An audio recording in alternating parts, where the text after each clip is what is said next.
किस पार्षद ने किया बेहतर काम, किसने लिया जन समस्याओं पर तुरंत एक्शन, पार्षदों पर क्या है जनता की राय।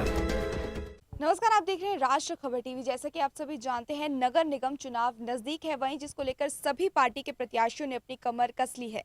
वहीं इस वक्त हम वार्ड नंबर 21 में मौजूद हैं, जहां पर हम बीएसपी व शिरोमणि अकाली दल की पार्टी से जुड़ी सुनीता शर्मा से बातचीत करने के लिए पहुंचे हैं। मैम, आप नगर निगम चुनावी मैदान में कदम रखने जा रही हैं, किन मुद्दों को लेकर आप इन चुनावी मैदान में कदम रख रही हैं? मैम, पहले तो मैं बता दूं कि मैं वार्ड नंबर 21 से सुनीता शर्मा मेरा नाम है और मैं 10 साल से बीजेपी के साथ काम किया है। तो वही मुद्दे जो अब तक क्लियर नहीं हुए, हम पार्टी में रह के भी नहीं करवा सके, तो उसके बाद 10 सालों के बाद फिर सेम उसी हाथों में वार्ड दे दिया, तो हमें इस चीज़ की तकलीफ हुई। हम सिर्फ बीजेपी को ये बोल रहे थे, हमें एक चेहरा चेंज कर दो काउंसलर का, ताकि हम उनसे कह सकें काम के लिए, क्योंकि पिछले वाले से हमें कोई उम्मीद नहीं थी।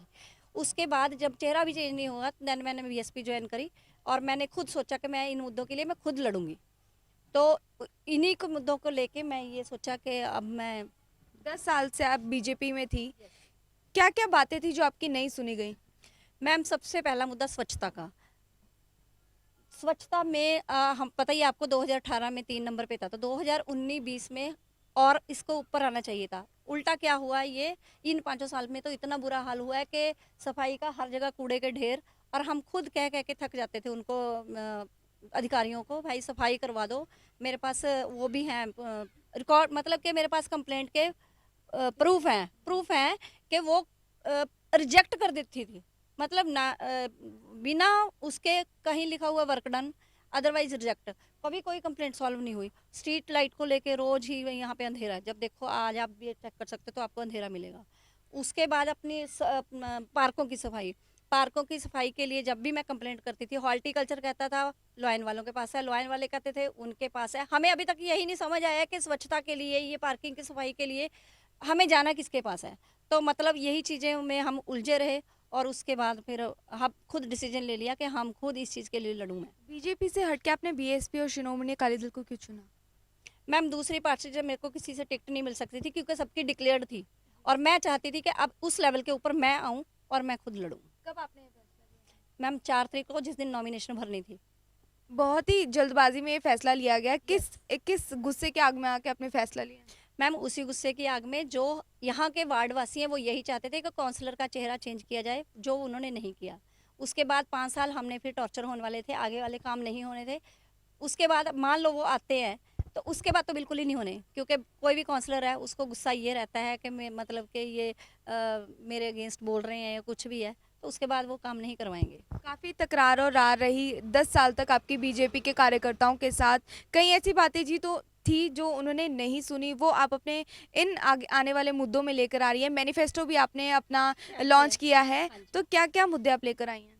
मैं बताती हूँ मैम। अभी मैम, सबसे पहला मुद्दा मेरा यही है, स्वच्छता अभियान पर जोर देना। कोशिश होगी सिटी ब्यूटीफुल को स्वच्छता और पहले नंबर पर लेकर आना। सबसे पहला मुद्दा मेरा हमेशा यही रहा है। और उसके बाद ईडब्ल्यूएस के 35 साल बने मकानों और फैदा गांव के सीवरेज सिस्टम को दुरुस्त करना, स्कूली शिक्षा में बेहतरी का प्रयास करना और 24 घंटे डिस्पेंसरी को सुविधा देना, वृद्धा पेंशन एवं महिलाओं के लिए नए रोजगार अवसर प्रदान करवाना, फैदा गाँव की मेन समस्या नाला जो पहले कवर करवाना, और गाँव में स्ट्रीट लाइट्स और रोड्स पक्की करवाना।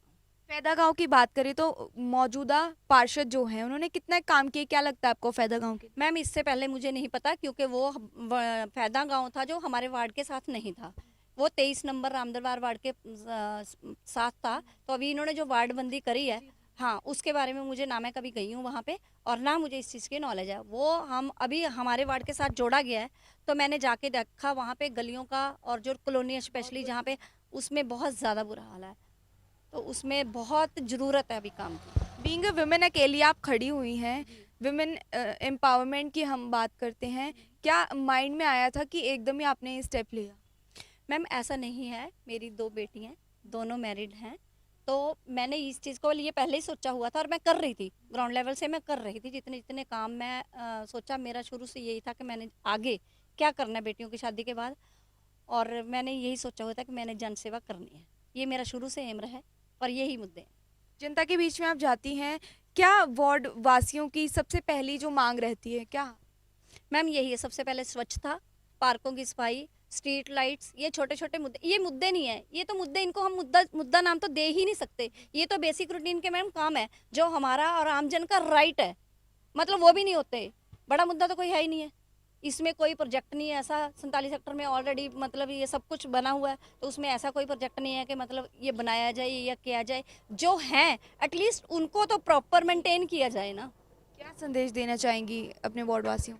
वार्ड वासियों को यही बोलूँगी, तो आप अच्छे इंसान को चुनिए, गलत जगह वोट का इस्तेमाल मत कीजिए, क्योंकि 10 साल आपने देख लिया।